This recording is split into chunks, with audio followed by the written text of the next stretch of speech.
Hello दोस्तों, welcome to main point study. I hope आप सारे के सारे ठीक हो। तो बेसिकली इस वीडियो में हम करने वाले हैं क्वेश्चन पेपर। आपको पता है सीबीएसई ने दो ऑफिशियल क्वेश्चन पेपर जो है वो खुद से ही अपलोड किए थे। एक तो जो हो गया वो आपका सपोर्टिंग मटेरियल के एंड में जो दे रखा है, और एक जो डायरेक्टरेट ऑफ एजुकेशन ने निकाला था वो क्वेश्चन पेपर मैं आपको दिखा देता हूँ। ठीक है, ये दोनों के दोनों क्वेश्चन पेपर के सॉल्यूशन की मैं वीडियो बना चुका हूँ। एक तो ये रहा और एक नीचे की तरफ ये रहा। ये दोनों के दोनों सॉल्व करना बहुत ज़्यादा इंपॉर्टेंट है। आंसर वगैरह भी बताए हैं इस वीडियो के अंदर मैंने। और ये तीसरा वाला क्वेश्चन पेपर, बेसिकली जो क्वेश्चन पेपर मैं अपलोड कर रहा हूँ ना, एक भी क्वेश्चन मिस मत करना, क्योंकि बहुत सारे क्वेश्चन आपको डायरेक्टली एग्जाम में देखने के लिए मिलेंगे। और एक और बात यार, देखो आपने अगर आपको पता होगा कि मैंने हर एक चैप्टर के मोस्ट इंपॉर्टेंट क्वेश्चन की वीडियो बनाई है, जो पीवाई क्यूज है और जो मोस्ट इंपॉर्टेंट क्वेश्चन है। अगर वो वीडियो आपने नहीं देखी चैप्टर वाइज, तो लिंक आपको नीचे डिस्क्रिप्शन में दे रखा है, वो जरूर करना बच्चे। मैक्सिमम क्वेश्चन जो है वो बिल्कुल डिट्टो देखने के लिए मिलेंगे। मैंने जितने भी सैंपल पेपर क्वेश्चन पेपर उठाए हैं ना, उनके अंदर एक भी ऐसा 5 नंबर 3 नंबर या 2 नंबर का क्वेश्चन नहीं है जो मैंने मोस्ट इंपॉर्टेंट क्वेश्चन की वीडियो में ना कवर करवाया हो। ठीक है जी। और जब आप आओगे ना पेपर देने के बाद, तो मैं आपका एक एक क्वेश्चन मैच करवा दूंगा। इसलिए बोल रहा हूँ मोस्ट इंपॉर्टेंट क्वेश्चन की वीडियो जरूर देखना। और बाकी रही एमसीक्यू की बात, तो एमसीक्यू भी मैंने अपलोड कर रखे हैं, बट अभी हम रात को 8-9 बजे जो है वो मेरा जो भरत कुमार खोरवाल वाला जो चैनल है, व्लॉगिंग चैनल है, दिखा देता हूँ मैं, ये वाला जो चैनल है, यहाँ पर लाइव लेने वाले हैं। टेस्ट होगा, मिक्स टेस्ट होगा आपका। सारे के सारे जो चैप्टर्स हैं उनका हम साथ में एक टेस्ट लेंगे। तो ये आप देख लेना। यहाँ पर आ जाना, इस चैनल को सब्सक्राइब वगैरह करके रखना और नोटिफिकेशन बेल ऑन कर लेना, ताकि मैं वीडियो डालूं या जब लाइव लूं तो आपको पता चल जाए। चलो बिना टाइम वेस्ट करे अब शुरू कर देते हैं। तो पहला क्वेश्चन है कि विश्व के देशों में बहुराष्ट्रीय कंपनियां द्वारा निवेश का सबसे ज्यादा अधिक सामान्य मार्ग कौन सा है। एक देश की कंपनी जब दूसरे देश में निवेश करना चाहती है तो वो सबसे पहले क्या करती है, सबसे ईजी तरीका क्या लगता है उनको, तो उनको लगता है स्थानीय कंपनी को खरीदना। ठीक है, ज्यादातर जो एमएनसी है ना, दूसरे देश के अंदर अपना प्रोडक्शन स्टार्ट करने के लिए लोकल कंपनीज को खरीद लेती है। ठीक है, जैसे कि एग्जांपल है, भारत के अंदर जो हमारी पारेख फूड्स करके है, उसको कारगिल फूड्स ने खरीद लिया था। ठीक है, वॉलमार्ट ने फ्लिपकार्ट को खरीद लिया है। तो ऐसे करती है कंपनियां। नेक्स्ट क्वेश्चन है कि देशों के तीव्र एकीकरण की प्रक्रिया क्या कहलाती है, तो ये हमारा वैश्वीकरण कहलाती है। आपको पता है देशों की तीव्र डेफिनेशन भी यही थी, तीव्र एकीकरण को ही वैश्वीकरण कहते हैं। और एक और बात मैं आपको बता दूं, भारत के अंदर है ना, हमने एक पॉलिसी अपनाई थी जिसका नाम था एलपीजी, लिबरलाइजेशन, उदारीकरण, निजीकरण और वैश्वीकरण। तो ये पॉलिसी हमने 1991 में अपनाई थी। इसका एक अलग से क्वेश्चन आ सकता है, इसलिए मैंने बता दिया। ठीक है, एक एमसीक्यू के साथ भी बहुत सारे एमसीक्यू बताऊंगा मैं आपको। नेक्स्ट क्वेश्चन है, अधिकतर बहुराष्ट्रीय कंपनियों ने चीन में निवेश कर रखा है, क्यों। चीन के अंदर बेसिकली बहुराष्ट्रीय कंपनियों के हेडक्वार्टर वगैरह मिलेंगे आपको। ऐसा क्यों है, क्योंकि यहाँ बहुत कम लागत में उद्योग स्थापित हो जाते हैं। ठीक है, यहाँ बड़ी जनसंख्या नहीं, जनसंख्या का ऐसा कोई लेना देना नहीं है, बड़ा बाजार है नहीं, बड़ी अर्थव्यवस्था नहीं, वो तो इंडिया भी है, बट इंडिया से ज्यादा हेडक्वार्टर आपको चाइना में देखने के लिए मिलेंगे, क्योंकि यहाँ पर उद्योग स्थापित करना थोड़ा सा आप कह सकते हो सस्ता पड़ता है। यस सर, नो, क्लियर हो गया जी आपको। चलो जी, अब आते हैं जी हमारे नेक्स्ट वाले क्वेश्चन पे। नेक्स्ट वाला क्वेश्चन है कि जी बहुराष्ट्रीय कंपनियां जो है, आपको ना एक क्वेश्चन और आ सकता है, भारत की कुछ बहुराष्ट्रीय कंपनियों के नाम बताओ। जैसे इन्फोसिस हो गया, टाटा हो गया, रैनबैक्सी हो गया, है ना, ये याद रखना आप। महिंद्रा एंड महिंद्रा हो गया, एयरटेल हो गया, ये सारी भारत की बहुराष्ट्रीय कंपनियां हैं जो दूसरे देशों में भी है।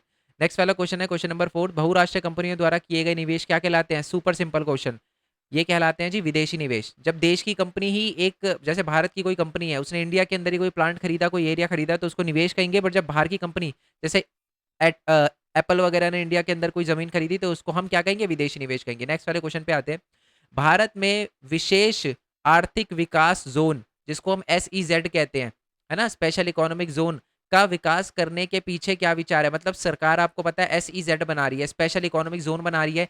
इस एरिया का क्या फायदा होता है, ये एरिया केंद्र सरकार, राज्य सरकार इसके लिए फंड वगैरह बनाती है। और इसमें क्या होता है कि जो भी कंपनीज होती है ना, यहाँ पर मतलब बेसिकली यहाँ पर वर्ल्ड क्लास फैसिलिटी देती है सरकार। 24 घंटे पानी, 24 घंटे इलेक्ट्रिसिटी, ट्रांसपोर्टेशन अच्छा, ये सारी की सारी फैसिलिटी प्रोवाइड करती है। और यहाँ पर कंपनी जो भी अपनी फैक्ट्रीज लगाती है उनके लिए 5 साल के लिए टैक्स की रिबेट होती है। ठीक है, और ये बनाया गया, अच्छा क्यों बनाया ये हमारी भारत की सरकार ने, ताकि विदेशी निवेश जो है वो भारत के अंदर आके अपना प्लांट सेटअप कर सके, है ना। दूसरे देश की कंपनियां ये बोलते हैं कि भारत में तो इतनी सारी दिक्कतें, हम अपना प्लांट कहाँ लगाएंगे, बिजली नहीं आएगी, तो सरकार कहती है हमने आपके लिए स्पेशल इकोनॉमिक जोन बनाया है, बहुत बढ़िया क्वालिटी दे रखी है वहां पर, सर्विसेज वहां पर दे रखी है, आप जाकर वहां पर प्लांट लगा सकते हो, आओ हमारे देश के अंदर। ठीक है, क्वेश्चन नंबर 6 है, गलत विकल्प चुनना है, कौन सा गलत है। तो बहुराष्ट्रीय कंपनी अपने कार्यालय और फैक्ट्री एक से अधिक देशों में स्थापित करती है, बिल्कुल, तभी तो बहुराष्ट्रीय कंपनी है। नेक्स्ट पॉइंट है, बहुराष्ट्रीय कंपनी अपनी इकाइयां वहां स्थापित करती है जहां पर सस्ता श्रम उपलब्ध हो, सही बात है ना। अब तभी आपको इंडिया, चाइना, बांग्लादेश में दिखेंगे आपको ज्यादातर फैक्ट्री, है ना। नेक्स्ट है कि बहुराष्ट्रीय कंपनियां अपनी इकाइयां वहां स्थापित करती है जहां पर बाजार नजदीक हो, ये भी बात सही है। बहुराष्ट्रीय कंपनी अपनी इकाइयां वहां स्थापित करती है जहां उत्पादन लागत उच्च हो, नहीं, जहां पर सस्ते से सस्ती चीजें बन पाए ना, वहां पर बेसिकली बहुराष्ट्रीय कंपनी अपना प्लांट लगाती है। जैसे चाइना में, जैसे इंडिया में भी थोड़ा कम आपको देखने के लिए मिलेगा, बट चाइना में ज्यादा देखने के लिए मिलेगा। चाइना में चीजें सस्ती बन जाती है, रॉ मटेरियल भी अवेलेबल है ना। नेक्स्ट क्वेश्चन की बात करते हैं, असर्शन और रीजन है, ये कथन है, ये कारण है, ठीक है, उसके अकॉर्डिंग आपको आंसर बताना है। सबसे लिखा है भारत की सरकार एक वैध सरकार है, यानी लोकतंत्र, सॉरी भारत नहीं लिखा, लोकतंत्र लिखा है। लोकतंत्र सरकार एक वैध सरकार होती है, क्या ये बात सही है? बिल्कुल सही है। वैध सरकार क्या होती है ये भी सुन लो। वैध सरकार वो होती है जो लोगों की चुनी हुई सरकार होती है, ठीक है। तो लोकतांत्रिक सरकार वैध सरकार होती है, क्योंकि लोकतांत्रिक में इलेक्शन वगैरह होते हैं, और यही बात देखो कारण में लिखी हुई है कि लोकतांत्रिक सरकार में लोगों द्वारा चुना जाता है, लोकतांत्रिक सरकार को लोगों द्वारा चुना जाता है। ये बात सही भी लिखी हुई है, और ऊपर वाली लाइन से इसका लेना देना भी है। जब भी आपको लेना देना चेक करना हो तो क्योंकि लगा दो बीच में। लोकतांत्रिक सरकार वैध होती है क्योंकि लोकतांत्रिक सरकार को लोगों द्वारा चुना जाता है। यस सर नो, तो दोनों सही है और दोनों को आपस में लेना देना है, ठीक है जी। तो इसका आंसर क्या हो गया? ए हो गया इसका आंसर। ओके चलो क्वेश्चन नंबर 8 पे आते हैं। हमारा क्वेश्चन नंबर 8 है कि संघीय सरकार की विशेषता इनमें से कौन सी नहीं है? राष्ट्रीय सरकार अपनी कुछ पावर जो है वो प्रांतीय सरकार के साथ बांटती है, सही बात है। शक्तियों को विधायिका, कार्यपालिका, न्यायपालिका में विभाजित किया जाता है, सही बात है। निर्वाचित अधिकारी सरकार की सर्वोच्चम निर्वाचित अधिकारी सरकार में सर्वोच्चतम शक्ति हासिल करता है, बात भी सही है, ये वाला भी ठीक लिखा हुआ है। नेक्स्ट वाला क्वेश्चन लिखा हुआ है कि जो हमारा अ, ये वाला क्या लिखा हुआ है कि सरकार की शक्ति सरकार के विभिन्न स्तरों पर विभाजित नहीं होती। बिल्कुल गलत पॉइंट लिखा हुआ है ये। सरकार के अंदर सरकार की जो विभिन्न अलग अलग होती है ना, उसमें शक्ति एक्चुअल में विभाजित होती है, पता है ना आपको, विभिन्न स्तरों पे भी। लोकल गवर्नमेंट की अलग पावर होती है, स्टेट गवर्नमेंट की अलग पावर होती है, लोकल उसकी यूनियन गवर्नमेंट के अंदर सरकार की अलग पावर होती है। तो ये पॉइंट गलत लिखा हुआ है, विभाजित होती है एक्चुअल में, ठीक है। नेक्स्ट वाला क्वेश्चन है, महिलाओं को आरक्षण कहां पर मिलता है? महिलाओं को आरक्षण अभी तक सिर्फ पंचायत राज में ही मिल पाया है, ठीक है जी। तो हमारे 9 का आंसर क्या होगा? डी यानी घ। नेक्स्ट वाले क्वेश्चन पे आते हैं कि सत्ता के बंटवारे के बारे में निम्नलिखित में से कौन से कथन जो है वो गलत, ये क्या लिखा हुआ है, गलत वगैरह लिखे हुए हैं, ये पूछा गया आपसे। सत्ता साझा करना लोकतंत्र के लिए फायदेमंद है, बिल्कुल सही बात है ना। और ये लिखा हुआ है कि यह सामाजिक समूहों के बीच संघर्षों को कम करता है, ये भी सही बात है, यानी दोनों सही है। तो यानी अ और ब सही है, लेकिन ब ये नहीं होगा, और ब दोनों सही है, तो इसका आंसर होगा ख, ठीक है जी। क्लियर हो गया? तो 10th का क्या होगा हमारा? ख होगा। नेक्स्ट वाले क्वेश्चन पे आते हैं, क्वेश्चन नंबर 12 आ गया, ठीक है। ये बीच में कोई क्वेश्चन दे रख, क्योंकि देखो आपको पता है ना मैंने बहुत मेहनत करी है। पहले वो हिंदी, वो जो इंग्लिश में क्वेश्चन पेपर था उसको हिंदी में ट्रांसलेट किया है ना। तो ये पिक्चर बेस्ड क्वेश्चन होगा, इसलिए नहीं दे रखा होगा। इसमें पिक्चर भी जर्मेनिया की पिक्चर थी, ठीक है। जर्मेनिया आपको पता है ना बेसिकली रूपक है, कहाँ की रूपक है? जर्मेनिया, जर्मनी की रूपक है। और फ्रांस की रूपक क्या है? कौन है फ्रांस की रूपक? इसका नाम मेरे को नीचे कमेंट बॉक्स में बताना, मैं पिन कर दूंगा ताकि बाकी बच्चों को आंसर पता चल जाए, ठीक है। असर्शन और रीजन वाला क्वेश्चन नहीं, असर्शन और रीजन नहीं है, सिर्फ बताना है सही है गलत है। सत्ता की साझेदारी लोकतंत्र के लिए लाभदायक है, सही बात है। इससे सामाजिक समूह में टकराव की आकांक्षा घटती है, ये भी सही बात है, यानी दोनों सही है, खा होगा इसका भी। नेक्स्ट वाला क्वेश्चन है कि भाप का इंजन जो था उसका निर्माण किसने किया? न्यू कॉमन्स ने, थॉमस न्यू कॉमन्स नाम था उसका, तो इसका आंसर होगा घ। नेक्स्ट क्वेश्चन की बात करते हैं। नेक्स्ट क्वेश्चन हमारा क्वेश्चन नंबर 14 कि 19वीं शताब्दी के आखिर में तकनीकी रूप से विकसित जो उद्योग थे उसमें कितने परसेंट मजदूर काम करते थे? सिर्फ और सिर्फ 20%। बाकी जो 80% है ना, वो अभी भी चीजों का प्रोडक्शन अपने घरों में ही करते थे। ओके चलो नेक्स्ट क्वेश्चन है हमारा कि निम्नलिखित में से कौन सा कृषि प्रणाली को दर्शाता है जिसमें एक फसल लंबे चौड़े क्षेत्र में उगाई जाती है? ये बड़ा सिंपल है, ठीक है। याद होगा कि जब एक ही फसल बहुत ही ज्यादा बड़े इलाके में कहीं उगाई जाती है तो उसको हम बागवानी भी कहते हैं। वैसे रोपण कृषि भी होता है, ठीक है, बट बागवानी इसका एक आप कह सकते हो सही एक आंसर है। मैं ऐसा क्यों बोल रहा हूं? क्योंकि बागवानी का ही एग्जाम्पल रोपण कृषि होता है।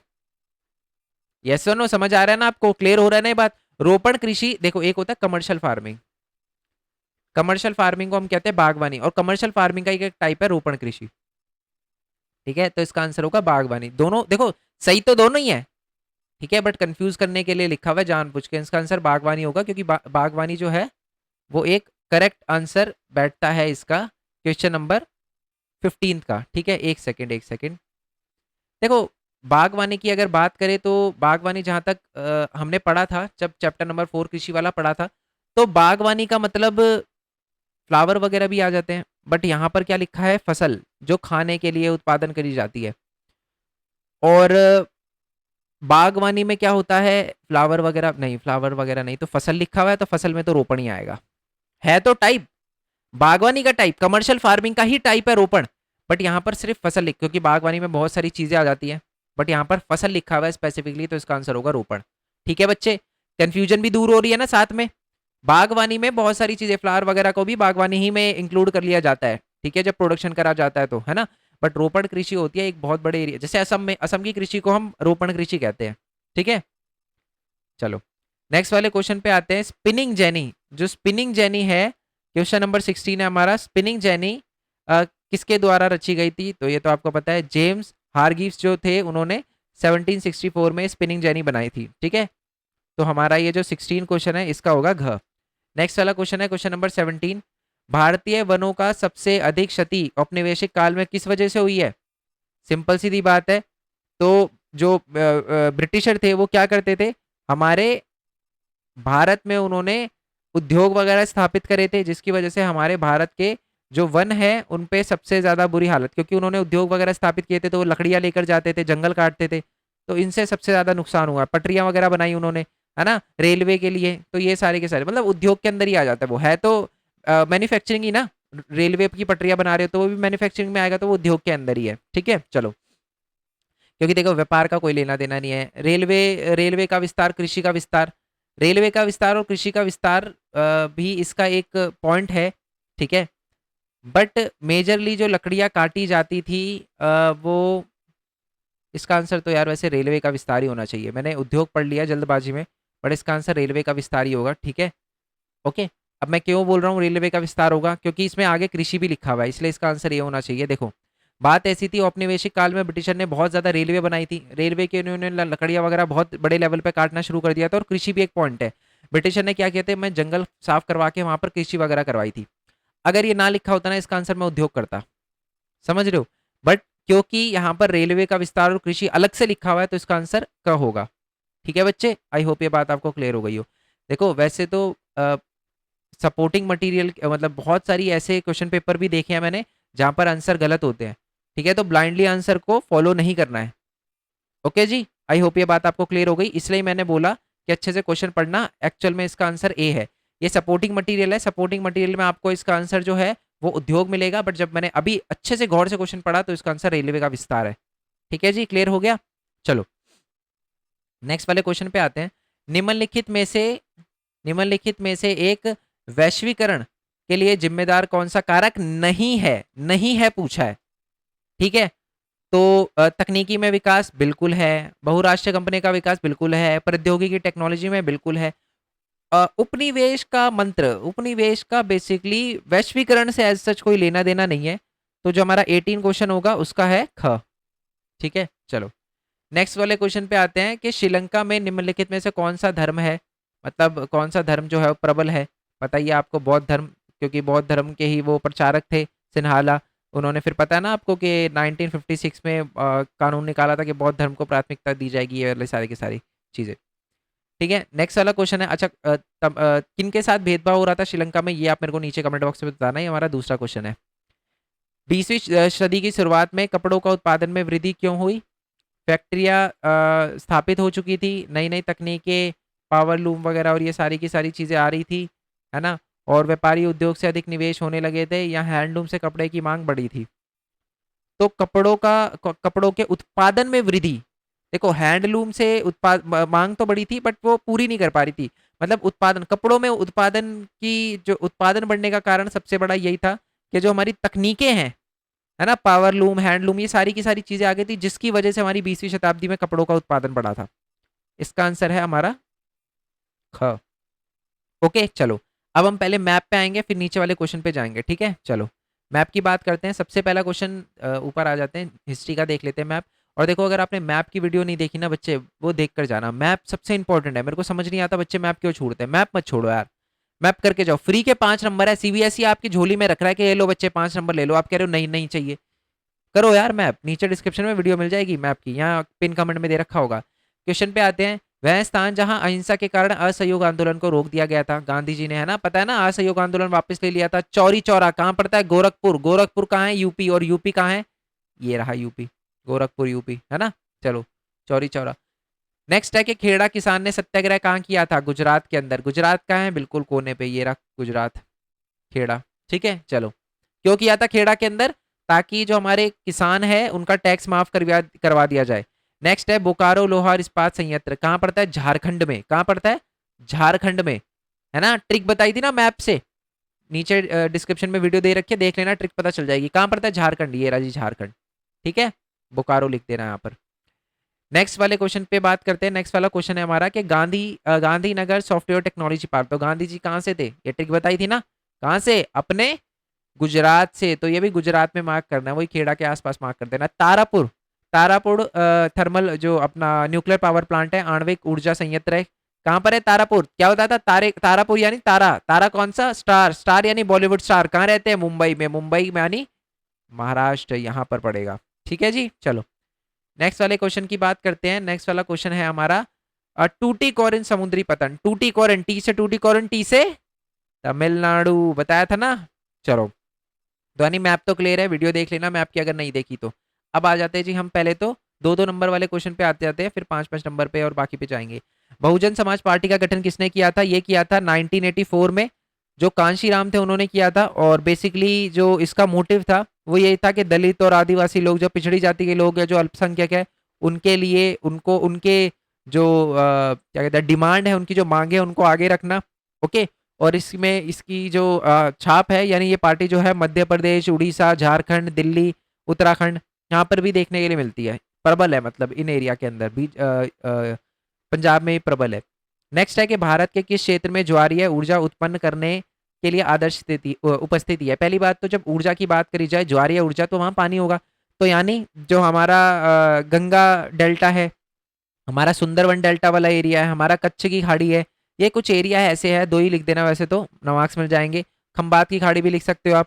ठीक है, ये सारी की सारी जगह कौन कौन सा? गंगा वाला क्षेत्र, गंगा का डेल्टा वाला क्षेत्र, और सुंदरवन डेल्टा वाला क्षेत्र। कच्छ की खाड़ी हो गई जो गुजरात के अंदर पड़ती है, कच्छ की खाड़ी, और संभात की खाड़ी। ये कुछ ऐसी जगह है जहां पर आप ज्वारीय ऊर्जा उत्पन्न कर सकते हो। रिवर के नाम लिखने हैं गंगा, बस, वैसे तो एक या दो ही लिखने हैं आपको। चलो, कॉर्न लॉ क्या था? बेसिकली कॉर्न लॉ एक कानून बनाया गया था ब्रिटिश सरकार द्वारा, जिसमें यह बोला गया था कि दूसरे देश से कॉर्न जो है वो नहीं आएगा, उस पर पाबंदी लगा दी जाएगी। ठीक है, और ये कैसे समाप्त हुआ? जब वहां के, और अच्छा पहले तो ये कानून क्यों लगाया गया था, ये क्वेश्चन है ना, मोस्ट इंपॉर्टेंट क्वेश्चन की वीडियो में दे रखा था, है ना, याद आ रहा है? तो बेसिकली इसे समाप्त क्यों किया गया? क्योंकि लोगों ने बोलना शुरू कर दिया, क्योंकि चीजों के दाम बहुत तेजी से बढ़ रहे थे। इसकी वजह से कॉर्न लॉ को हटाया गया, और जो चीजें हैं कॉर्न की चीजें, वो हमारे इंग्लैंड के अंदर आने लगी, जिससे थोड़ा लोगों को राहत मिली। ठीक है, कॉर्न लॉ लागू किया गया, और लागू करने के परिणाम, और उसके परिणाम क्या हुए? जब कॉर्न लॉ को लागू होने के क्या परिणाम निकले? सबसे पहले तो चीजों के दाम बहुत तेजी से बढ़ गए, और जो भूस्वामी थे बड़े बड़े इंग्लैंड के अंदर, उन्हीं को फायदा हुआ। ठीक है, चलो। रॉलेट एक्ट ने अंग्रेजी सरकार को शक्तियां क्या प्रदान की? रॉलेट एक्ट के द्वारा अंग्रेजी सरकार 2 साल तक किसी भी राजनीतिक कैदी को बिना मुकदमा चलाए जेल में रख सकती थी। ठीक है, नेक्स्ट वाले क्वेश्चन पे आते हैं। ये भारतीय जो रेल मार्ग है उसके महत्व बताने कि वो एक प्रमुख परिवहन है हमारे मालवाहक के लिए और यात्रियों के लिए, और यही रेल के किसी 3 लाभ के बारे में बताइए। तो रेल के फायदे क्या हैं? रेल का सबसे बड़ा फायदा है कि लंबी दूरी के लिए और कम पैसों में ये जो है वो माल को लेकर चले जाता है। परिवहन सबसे ज़्यादा बड़ा साधन है। तीर्थ स्थान के लिए भी जो है वो रेल मार्ग का सबसे ज़्यादा उपयोग करा जाता है, और एक जगह से दूसरी जगह भारत के अंदर ज़्यादा सामान ले जाने के लिए, मालवाहक के लिए भी हमारा रेल मार्ग का यूज़ किया जाता है, और माना जाता है कि हमारे देश के लिए सबसे ज़्यादा इंपॉर्टेंट जो है भारत की अर्थव्यवस्था कहीं ना कहीं हमारी रेल पे टिकी हुई है। ये सारे के सारे पॉइंट थे। नेक्स्ट है कि हमारे बाजार परिवर्तित हो गए हैं, उदाहरण के साथ बताइए। बड़ा सुपर सिंपल क्वेश्चन है ये तो वैल्यू बेस्ड क्वेश्चन है। हमारे बाजार कैसे परिवर्तित हो रहे हैं? हमारे बाजार परिवर्तित हो रहे हैं क्योंकि आज हमें बहुत सारी ऐसी चीजें बाजार में देखने के लिए मिलती है जो आज से पहले नहीं थी। हमें बहुत सारी वैरायटी मिलती है खाने पीने की चीजों में, कपड़ों की चीजों में, है ना, और मशीनों की चीजों में, फोन की, उसमें बहुत ही ज्यादा वैरायटी देखने को मिलती है। इसलिए हम कह सकते हैं कि भारत के जो अब हमारे जो बाजार है वो कहीं ना कहीं परिवर्तित हुए हैं। यस और नो, ये बात आपको क्लियर हो गई? चलो जी, आई होप ये बात आपको बहुत अच्छे से क्लियर हो गई हो। ठीक है जी, बहुत अलग अलग वैरायटी की चीजें आई है, वही है सारे के सारे, नए नए गाड़ियों के मॉडल आ जाते हैं। ये उदाहरण है कुछ। असंगठित क्षेत्रों में जो श्रमिक, ये क्वेश्चन है सारे मोस्ट इंपॉर्टेंट क्वेश्चन में करवा रखे हैं ये वाले, समझ रहे हो बच्चे, छोड़ना मत मोस्ट इंपॉर्टेंट क्वेश्चन। असंगठित क्षेत्र में श्रमिकों का संरक्षण कैसे किया जा सकता है, व्याख्या कीजिए। आपको पता है ना, असंगठित क्षेत्र वो क्षेत्र होते हैं जहाँ पर जो हमारे वर्कर वगैरह काम करते हैं ना, है ना, जो फैक्ट्रियाँ होती है ना, उनमें काम वगैरह करते हैं, तो वहां पर वर्करों की सिचुएशन अच्छी करने के लिए क्या क्या कर सकती है सरकार। सबसे पहले तो उनके लिए जो न्यूनतम आय है उसके लिए कानून बना सकती है, ताकि इनको मिनिमम इतनी तो इतनी सैलरी मिले ही मिले, एक तो ये। दूसरा, इनके जो काम के घंटे हैं वो निश्चित कर सकती है सरकार, है ना। तीसरा है कि इनके ना स्थिति सुधारने के लिए कुछ कानून बना सकती है, ताकि साफ सफाई और ये सारे के सारे बनाए जाए। और चौथा है कि सरकार इनके लिए ऋण ऋण की जो स्थिति है उसको सुधार सकती है, और उनको कम से कम ब्याज पे ऋण दिलवा सकती है बैंक पे, ताकि ये अपना छोटा मोटा बिजनेस भी खोलना चाहे तो खोल सके। ठीक है, चलो। नेक्स्ट है कि लोकतंत्र को बेहतर बनाने वाली किन्हीं 3 मूल्यों का विश्लेषण करें। लोकतंत्र जो है वो बहुत अच्छा है ना। याद होगा लोकतंत्र के परिणाम में सबसे पहला क्वेश्चन यही था कि लोकतंत्र जो है उसको अच्छा माना जाता है अलोकतांत्रिक सरकार से। क्यों? क्योंकि लोकतंत्र के अंदर लोगों को बोलने का अधिकार है, ठीक है। लोकतंत्र के अंदर चुनाव होते हैं, लोकतंत्र के अंदर लोगों द्वारा निर्णय लिया जाता है, लोकतंत्र के अंदर लोगों के पास अभिव्यक्ति की आज़ादी होती है, ठीक है। लोकतंत्र में सब कुछ नियम वगैरह से चलता है, ओके। लोकतंत्र में सारा कुछ संविधान से चलता है। ये सारी की सारी बातें लिखनी है और यही फायदा है लोकतंत्र का। लोकतंत्र में लोगों की गरिमा बनी रहती है। ये कुछ मूल्य हैं जिसकी वजह से जो लोकतंत्र है वो बेहतर है। नेक्स्ट पॉइंट है दबाव समूह क्या होते हैं और राजनीतिक दल क्या होते हैं। देखो, दबाव समूह वो लोग होते हैं जो अपनी डिमांड पूरी करवाने के लिए, अपनी मांगे पूरी करवाने के लिए आंदोलन वगैरह करते हैं। इनका पॉलिटिक्स में आने का कोई भी वो नहीं होता, मोटिव नहीं होता, कोई भी आकांक्षा नहीं होती इनकी, और ये सिर्फ आंदोलन सत्ता पाने के लिए नहीं करते, ये अपनी आकांक्षाओं को पूरा करवाने के लिए करते हैं। राजनीतिक दल क्या होते हैं? ये इनका जो मेन फोकस होता है वो सत्ता हासिल करना होता है। ये सत्ता हासिल करने के लिए आंदोलन वगैरह अगर इनको करने पड़े तभी करते हैं, और उनकी विचारधारा राजनीतिक होती है, ठीक है। ये अपनी विचारधारा कभी चेंज नहीं करते। बट ये जो दबाव समूह है, अगर इनको कोई चीज सही लगती है तो ये विचारधारा अपनी चेंज कर देते हैं। ठीक है जी, क्लियर हो गया, कोई दिक्कत? दबाव समूह बेसिकली वो होते हैं जो मूवमेंट करते हैं ना, प्रोटेस्ट करने वाले लोग, वो होते हैं दबाव समूह, जो प्रेशर डालते हैं गवर्नमेंट पे अगर कुछ गलत हो जाए तो।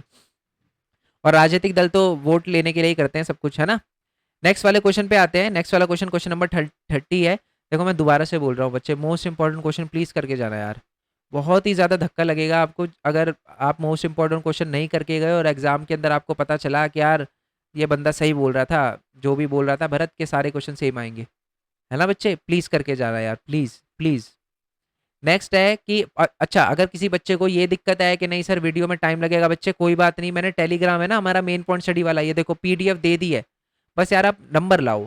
ये देखो मोस्ट इंपॉर्टेंट क्वेश्चन की पीडीएफ दे दी है मैंने, ठीक है। इतिहास की एरी मैंने सब पीडीएफ वगैरह दे दी है, ठीक है। अगर आप सोच रहे हो कि मैं वीडियो देखने के लिए बोल रहा हूँ, सिर्फ वीडियो देखने के लिए नहीं बोल रहा, मैं बस चाहता हूँ आपके अच्छे मार्क्स आए। अच्छे मार्क्स आने के लिए जो बन सकता है मैं वो करूँगा, बट आपसे जो बन सकता है आप भी वो करो। मोस्ट इंपॉर्टेंट क्वेश्चन करके जाओ।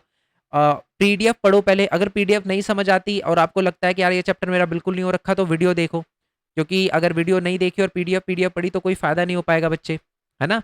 तो ऐसे करके जाओ। बाकी मैप तो अच्छे से करके जाना, और एमसीक्यू तो पता ही है आपको, हम यहाँ पर लाइव वगैरह करेंगे भरत कुमार खोरवाल वाले चैनल पे। और बाकी नोट्स है ना आपको, चैप्टर वाइज नोट्स। कुछ बच्चे कह रहे थे सर हम नोट से रिवाइज करना चाहते हैं, तो यहाँ पर नोट्स वगैरह के लिए वेबसाइट बना रखी है, क्लास 10 पे क्लिक करोगे सारे के सारे चैप्टर की डायरेक्ट पीडीएफ दे रखी है, कोई दिक्कत नहीं है बच्चे, ठीक है। और बाकी यहाँ से अगर आप हमें सपोर्ट करना चाहो तो कर सकते हो, ठीक है।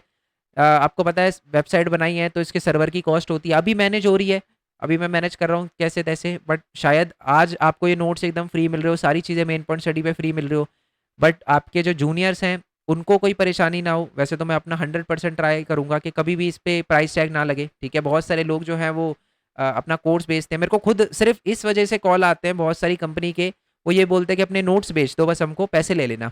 मैं उनको नहीं बेच रहा, क्योंकि मेरे को पता है अगर मैं उनसे पैसे लूंगा तो वो भी आगे बढ़ा चढ़ा के पैसों में बच्चों को देंगे, फिर मेरा मोटिव ही खत्म हो जाएगा मेहनत करने का। तो इसलिए मैं फ्री रखता हूँ सारी चीज़ें, ताकि सबके लिए अवेलेबल हो, ठीक है। और आप भी शेयर करो, कोई दिक्कत नहीं है मेरे को, नोट्स वगैरह शेयर करना चाहो किसी के साथ शेयर कर सकते हो, ठीक है। और अगर आप सपोर्ट करना चाहो तो ज़रूर सपोर्ट करना। फाइनेंशियल सपोर्ट कितना बड़ा है कितना छोटा है वो मैटर नहीं करता, आपका सपोर्ट मैटर करता है, ठीक है।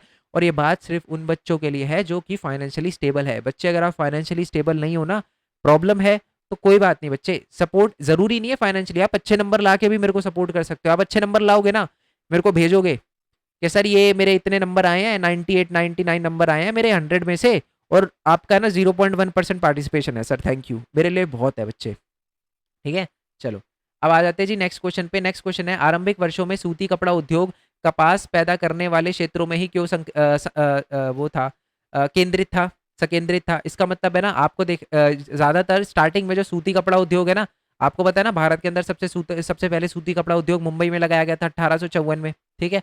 और ज्यादातर भारत में सूती कपड़ा उद्योग पहले हमारे गुजरात के अंदर और हमारे महाराष्ट्र के अंदर हुआ करता था ज्यादातर कपास का वो सूती कपड़ा उद्योग। क्यों?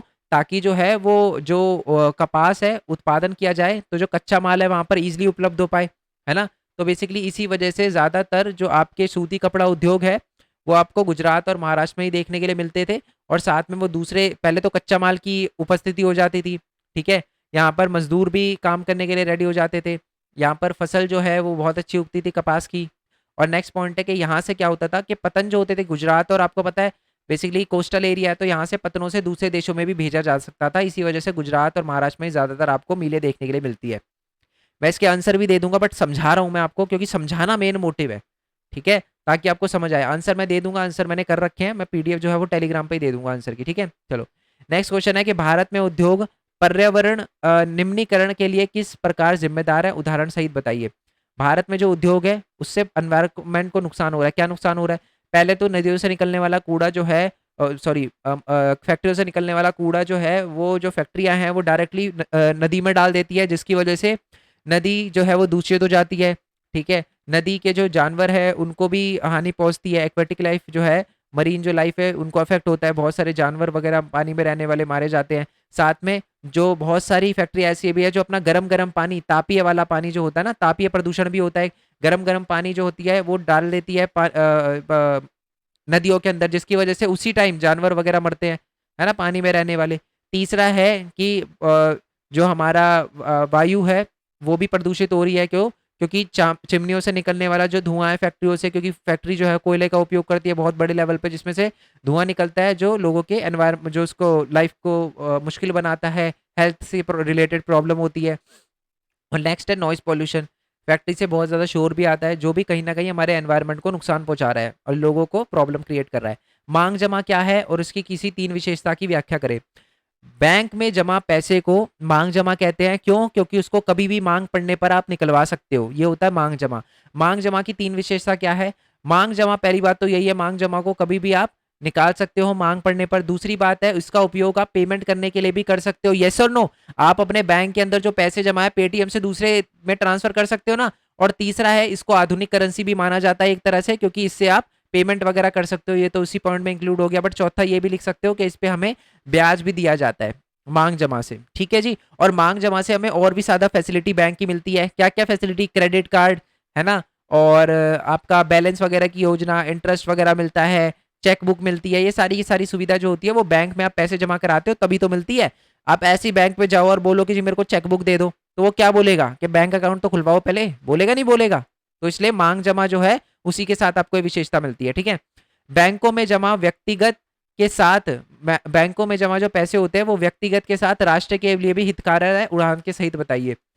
ये सारे क्वेश्चन मोस्ट इंपॉर्टेंट में कवर है यार, ये भी कवर है, ये भी सारे क्वेश्चन कवर है, ठीक है जी। ये तो निम्नीकरण वाला तो मैं दिखा भी दूं अभी, विनिर्माण उद्योग में निम्नीकरण वाला तो वैसे ही दिखा दूं मैं आपको कि ये देखो, ये पहले तो उद्योग से जो पर्यावरण को नुकसान हो रहा है वो, ठीक है बच्चे। ये बिल्कुल अभी तो मैंने सिर्फ पीडीएफ दिखाई है आपको, अभी ऊपर नीचे करूंगा तो सारे क्वेश्चन निकल जाएंगे, ठीक है। ये वाली जो मैंने वीडियो बनाई थी ना, उसमें बच्चों ने बहुत, जो मैंने क्वेश्चन पेपर की वीडियो बनाई थी, बच्चों ने इतना बोला कि सर हाँ हमें पता है कि मोस्ट इंपॉर्टेंट क्वेश्चन के अंदर से है। मैंने ये वीडियो है ना बनती 25 मिनट की बट ये 40 मिनट की सिर्फ इसलिए बन गई कि एक एक क्वेश्चन मैच करवाया था मैंने, कि देखो ये वाला क्वेश्चन डिट्टो है इसमें से, समझ रहे हो। चलो इसलिए मैं बार बार पीडीएफ नहीं दिखा रहा मोस्ट इंपॉर्टेंट क्वेश्चन, नहीं तो बच्चे बोलेंगे कि सर आप ठीक है समझ गए अब, है ना, तो इसी वजह से।